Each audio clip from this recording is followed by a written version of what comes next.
குரு பரம்பரைக்கு வணக்கம். நேயர்களே, நமது சக்தி பீடம் வாயிலாக ஒரு புதிய ஜோதிட ஆய்வு தகவல், அதாவது இந்த ஜூலை மாதம் 2024ஆம் ஆண்டிற்கான பொது பலன்களை, விருச்சிக ராசி மற்றும் லக்ன நேயர்களுக்கான பலன்களை இந்த பதிவில் நாம் பார்த்துடலாம். நேயர்களே, இது வரைக்கும் நீங்கள் நம்ம சேனல் சப்ஸ்கிரைப் பண்ணாமல் வீடியோஸ்லாம் பார்த்துட்டு இருக்கீங்கன்னா தவறாமல் சப்ஸ்கிரைப் பட்டன் ப்ரெஸ் பண்ணிவிட்டு இந்த பதிவுக்குள்ளே போகலாம்.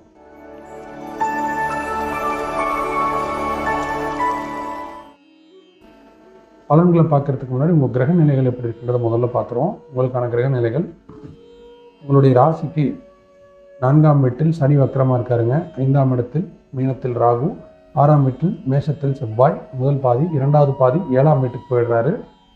8ஆம் வீட்டில் சூரியன் முதல் பாதி, 2வது பாதி 9ஆம் வீட்டுக்கு போயிடுறாரு. 9ஆம் வீட்டில், அதாவது கடகத்தில் சுக்கிரன் மற்றும் புதன் இந்த மாதம் முழுமைக்கும். 11ஆம் வீடான கன்னியில் கேது. இதுதான் உங்களுக்கான கிரக நிலைகள். அதே போல் உங்களுக்கு 7ஆம் வீட்டில் குரு பகவான் சஞ்சரிக்கிறார். இப்போ உங்களுக்கான பலன்களை நம்ம விரிவாக பார்க்கலாம். நேயர்களே, நமது விருச்சிக ராசி லக்ன நேயர்களாக இருந்தீங்கன்னா, உங்களுடைய ராசிநாதன் செவ்வாய் 6ஆம் வீட்டில் இந்த மாதம் முழுமைக்கும் இருக்கிறாரு. கடைசியில் தான் அவர் 7ஆம் வீட்டுக்கு போகிறாரு. இந்த 6ஆம் வீட்டில் செவ்வாய் இருக்கிறதும் நல்லது தான். 7ஆம் வீட்டுக்கு போகிறதும் ஒரு சிறப்பு தான். எந்த வகையிலன்னு பார்த்துட்டிங்கன்னா, 7ஆம் வீடு கேந்திரம். அதனால் அது ஒரு வகையில் நன்மை. 7ஆம் வீட்டிலிருந்து அவர் உங்கள் ராசியை தன்னுடைய முழு பார்வையாக பார்க்குறாரு. உங்களுடைய ராசிக்கு அவர் ராசிநாதன்றதுனால செவ்வாயின் பார்வை நன்மையை செய்யும். அது நல்லது. 6ஆம் வீட்டில் இருக்கும்போது எப்படி நன்மையாகும்? செவ்வாய் இயற்கையில் ஒரு பாவ கிரகம். அவர் உபஜயஸ்தானமான 6ஆம் வீட்டில் வரும்போது பகைவர்களை வெற்றி கொள்ளுதல், கடன் அடைதல், நோய் தீர்த்தல், இந்த மாதிரியான நன்மைகள் நடக்கும். அது மட்டும் இல்லாமல் மேஷம் அவருக்கு மூலத்திரிகோண வீடு. மூலத்திரிகோண வீட்டில் எந்த கிரகம் இருந்தாலும் அந்த கிரகம் முழு வலிமையோடு செயல்படும். சுப வலிமையும் பெறுது. அதனால் சிறப்பான பலன்கள் ஏற்படுது. அதனால் இந்த மாதம் உங்களுக்கு முதல் பாதியும் சரி கடைசியும் சரி சிறப்பான மாதமாகவே இருக்குங்க. பயப்பட தேவையில்லை. தைரியம், தன்னம்பிக்கை, விவேகம், இது எல்லாமே உங்களுக்கு இந்த மாதத்தில் முழுமையாக இருக்கும். நோய்கள் பிரச்சனை இருந்தால் நிச்சயமாக நோய் நீங்கும். நோய் பிரச்சனைகள் குறையும். அதற்கான மருத்துவ உதவிகள் உங்களுக்கு சரியான முறையில் கிடைக்கும். ஏன்னா மருந்து கிடைக்கிறது முக்கியம் இல்லை, ஆனால் சரியான மருந்து கரெக்டான நேரத்தில் கிடைக்கிறது தான் முக்கியம். அந்த விஷயம் உங்களுக்கு நிச்சயமாக நடக்கும். அதனால் கவலை கொள்ள தேவையில்லை. அதே போல் 6ஆம் வீட்டுக்கு அதிபதி 6லேயே வலுப்பெறதுனால லோன் போட்டு தொழில் பண்ணுறவங்க, லோனுக்காக வெயிட் பண்ணுறவங்க, ஒரு பிஸ்னஸ் ஸ்டார்ட் பண்ணவோ அல்லது ஒரு வீடு வாங்கவோ, அந்த மாதிரி ஏதாவது ஒரு முக்கியமான நல்ல காரியத்திற்கு லோன் வாங்குவதற்காக முயற்சி செய்து கொண்டிருக்கக்கூடியவர்கள் அந்த கடன் விஷயங்கள்னால நன்மை கிடைக்கும். செவ்வாய் உங்களுடைய ராசியான, அதாவது ராசிக்கு 6ஆம் வீடான மேஷத்திலிருந்து உங்களுடைய 9ஆம் வீடான பாக்கியஸ்தானம் கடகத்தை பார்க்குறாருங்க. கடகத்தில் ஆல்ரெடி சுக்கிரன் புதன் இருக்காங்க. ஸோ இவர்களுக்கு செவ்வாயின் பார்வை வரும்போது திருமண பிராப்தம் நிச்சயமாக விருச்சிக ராசி லக்னக்காரங்களுக்கு இந்த டைமில் ஏற்படும். இந்த சின்ன வயசு பொண்ணுங்க யாராவது இந்த டைமில் விருச்சிக ராசி லக்னத்தில் இருந்தீங்கன்னா அவங்களுக்கு ஒருவேளை அவங்க ஜாதகத்தில் தசை புக்திகள் கரெக்டாக நடக்கிற பட்சத்தில் ருதுவாகக்கூடிய அந்த காலகட்டம் ஏற்படும். அந்த பெரிய மனுஷி ஆகக்கூடிய அந்த அமைப்புகள் உண்டு. அது மட்டும் இல்லாமல் செவ்வாயினுடைய 7ஆம் பார்வை உங்களுடைய விரயஸ்தானமான 12ஆம் வீட்டுக்கு விழுறதுனால சுப விரயங்கள் நடக்கும். ஏதாவது கோர்ட்டு கேஸ், வம்பு வழக்குகள், இந்த மாதிரி விஷயங்கள் ஏதாவது உங்களுக்கு ரொம்ப காலமாக நடந்துட்டுருக்குனாக்கா அதெல்லாம் ஒரு முடிவுக்கு வந்துடும். வழக்கு வியாஜ்யங்கள் முடிந்து வெற்றிகள் கிடைக்கும். அர்த்தாஷ்டம சனியினுடைய பாதிப்புகள் அவ்வப்போது தொழிலையும் வீடு சம்பந்தமான விஷயங்கள்லையும் கொஞ்சம் மன நிம்மதியிலையும் அவ்வப்போ கொடுத்துக்கிட்டு தான் இருக்குது. இப்போ அந்த சனி வக்ரமும் ஆகிட்டார். அப்போ என்ன ஆகுன்னா, வீடு வாசல், அதாவது வீடு குடியிருக்கிற வீடு அதை மராமத்து பண்ணுறது, அந்த மாதிரி ஏதாவது பெயிண்டிங் வேலை, மேலே ஒரு ஃப்ளோர் கட்டுறது அல்லது இடிச்சிட்டு வேற கட்டுறது, இந்த மாதிரி ஏதாவது வேலைகள் இருந்தால் அதை நீங்கள் இந்த டைமில் அந்த மராமத்து வேலைகளை மட்டும் செய்யலாம். ஆனால் புதுசாக வீடு கட்டுறது, வெறும் நிலத்தில் வீடு கட்டுறது, இந்த மாதிரியான செயல்களை இப்போ நீங்கள் துவங்க வேண்டாம். அது மட்டும் இல்லாமல் இந்த அர்த்தாஷ்டம சனி உங்களுடைய 10ஆம் வீடான சிம்மத்தை நேரடி பார்வையாக பார்க்குறாரு. அதுவும் வக்கரம் பெற்று பார்க்குறாரு. இது வேலை வாய்ப்புகள் விஷயத்தில் சில எதிர்பாராத திடீர் மாற்றங்களை ஏற்படுத்தும். இந்த ஜூலை அந்த மாற்றங்களை உங்களால் உணர முடியும். ஒரு டிரான்ஸ்ஃபரு, ஒரு ப்ரமோஷன், ஒரு எதிர்பாராத திடீர் ஒரு சேஞ்சு, ஒரு வேறு தொழில், வேறு இப்போ நீங்கள் வேலை பார்த்துருக்கீங்க, வேறு ஒரு அதிகாரிக்கு கீழே போய் வேலை பார்க்குறது, வேறு டீமு, வேறு மாதிரியான தொழில்நுட்பத்தை பயன்படுத்தி அதே கம்பெனியில் வேலை பார்க்குறது, இந்த மாதிரி ஏதாவது ஒரு மாற்றங்களை நீங்கள் உணர வேண்டிய, அனுபவிக்க வேண்டிய சூழல் வேலை விஷயத்தில் ஏற்படலாம். எதுவுமே இல்லைனாலும் கொஞ்சம் வேலையில் வேலைப்பளுவாவது கொஞ்சம் அதிகமாக இருக்கும்.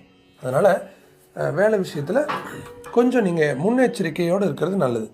இன்கேஸ் உங்களுக்கு ஏதாவது சங்கடமான சூழல் வேலையில் நடக்குதுன்னா நீங்கள் புரிஞ்சுக்கணும், சரி இன்னொரு 3-4 மாதம் இப்படி தான் இருக்கும், கொஞ்சம் அனுசரித்து போகணும், அதுக்கப்புறம் சரியாக போயிடும் அப்படின்ற மாதிரி. நீங்கள் பாட்டுக்கு அதுக்கு உடனே ரியாக்ஷன் பண்ணி நான் வேலையை விட்டு போயிடுறேன் அப்படிலாம் போனீங்கன்னா அப்புறம் திருப்பி வேலை கிடைக்கிறதுக்கு கொஞ்சம் கஷ்டப்பட வேண்டி வந்துடும். அதனால் அவசரம் வேண்டாம். அந்த மாதிரி வேலையில் முக்கியமாக பிரச்சனை இருக்கிறவங்க உங்கள் ஜாதகத்தை ஒரு தடவை பார்த்துக்கிட்டு முடிவெடுங்க. சொந்த தொழில் செய்யக்கூடிய நபர்கள் உங்கள் தொழிலையும் சற்று கவனம் அதிகமாக வேணும். சரிங்களா? கவனமாக இருந்தீங்கன்னா பிரச்சனை இருக்காது. அதாவது கவனம்னா என்ன மாதிரி, புதுசாக ஒரு பணம் போட்டு தொழில் எக்ஸ்ட்ராவை விரிவுபடுத்துறது, தொழிலே வந்துட்டு செஞ்சிட்ருக்கிற தொழிலே இன்னொரு தொழில் அதே மாதிரி இன்னொன்று கிடைக்குது, இன்னொரு ஆப்பர்ச்சுனிட்டி கிடைக்குது, ஒரு இண்டஸ்ட்ரி வச்சுருக்கவங்களுக்கு இன்னொரு இண்டஸ்ட்ரி வாய்ப்பு வருது, அதை எடுத்து செய்கிறது, இந்த மாதிரியான விஷயங்களில் அதிக கவனம் வேணும். இப்போ ஏன்னா வக்ர டைமில் வர்றது வந்துட்டு ஒரு பெரிய ஆப்பர்ச்சுனிட்டி, பெரிய ஒரு லக்கு மாதிரி இருக்கும். ஆனால் அது லக்கெலாம் கிடையாது, அது உங்களை சிக்க வச்சிரும். அது இப்போதைக்கு தெரியாது, அது போக போக தான் உங்களுக்கு தெரியும் அதனுடைய விளைவு என்னன்னு.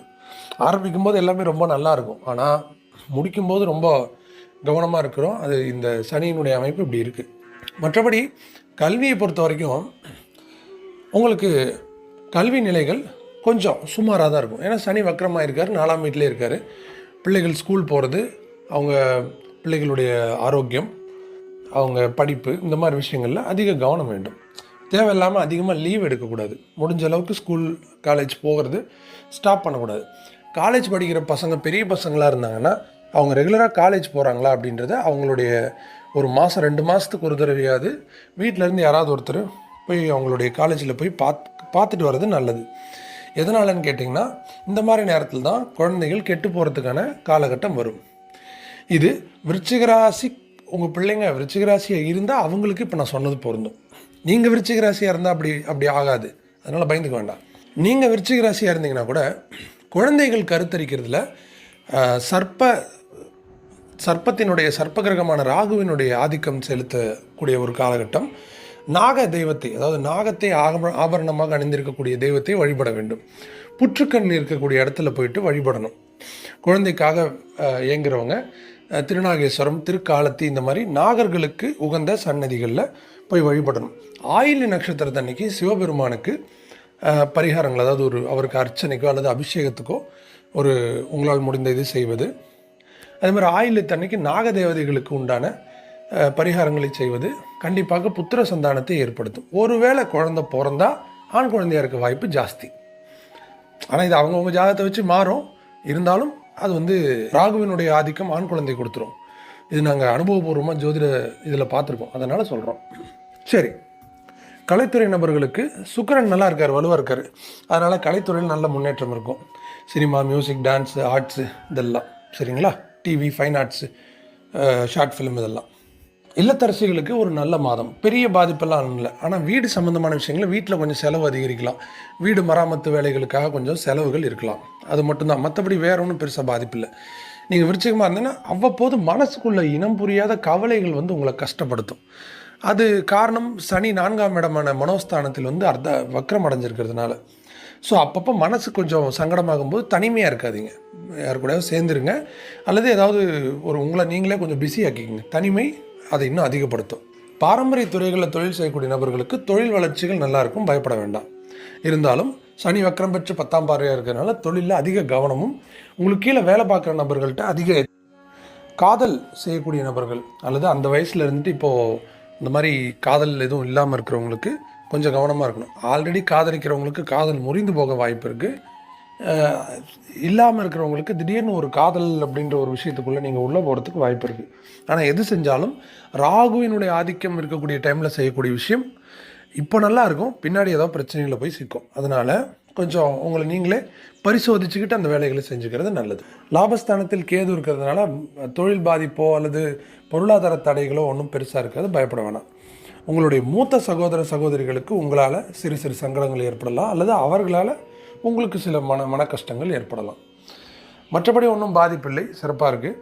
விருச்சிக ராசி லக்னக்காரங்கள் இந்த மாதம் வழிபட வேண்டிய தெய்வம் முருகப்பெருமான். அனுகூலமான எண்கள் 9, 18, 27. ராசியான நிறம் சிகப்பு மற்றும் இந்த மெரூன் கலர்னு சொல்லக்கூடிய அந்த நிறம். அனுகூலமான திசைகள் தென்மேற்கு திசை. நேயர்களே, இதுவரைக்கும் உங்களுக்கான, அதாவது விருச்சிக ராசி லக்ன நேயர்களுக்கான பொதுவான பலன்களை பார்த்துருப்பீங்க. இது ரொம்ப பயனுள்ளதாக இருந்திருக்கும்னு நம்புகிறோம். பிடிச்சிருந்தால் லைக் பண்ணுங்கள். உங்களுக்கு ஏதாவது கமெண்ட்ஸ் இருந்தாலோ, நான் சொன்ன பதிவுகளில் உங்களுக்கு ஒத்து போச்சிருந்தாலோ அதை கமெண்ட்ஸில் ஷேர் பண்ணுங்கள். ஏதாவது உங்களுக்கு மாற்று கருத்துக்கள் இருந்தாலும் அதையும் நீங்கள் கமெண்ட்ஸில் ஷேர் பண்ணலாம். உங்களுக்கு ஜாதகம் தேவைப்பட்டால், ஜாதகம் எழுதணுன்னாலோ, குழந்தைங்களுக்கு ஏதாவது எழுதணுன்னாலோ, நீங்கள் எங்களை அலைபேசி எண்கள்லையோ அல்லது கீழே ஃபஸ்ட் கமெண்ட்டில் ஒரு லிங்க் கொடுத்துருக்கோம், அந்த லிங்க் மூலமாக தொடர்பு கொள்ளலாம். ஜோதிட நியூமராலஜி மற்றும் கைரேகை ஆலோசனை தேவைப்பட்டால் அதே மாதிரி நீங்கள் வீடியோவில் கீழே கொடுத்துருக்கிற நம்பருக்கு நீங்கள் தொடர்பு கொள்ளலாம்.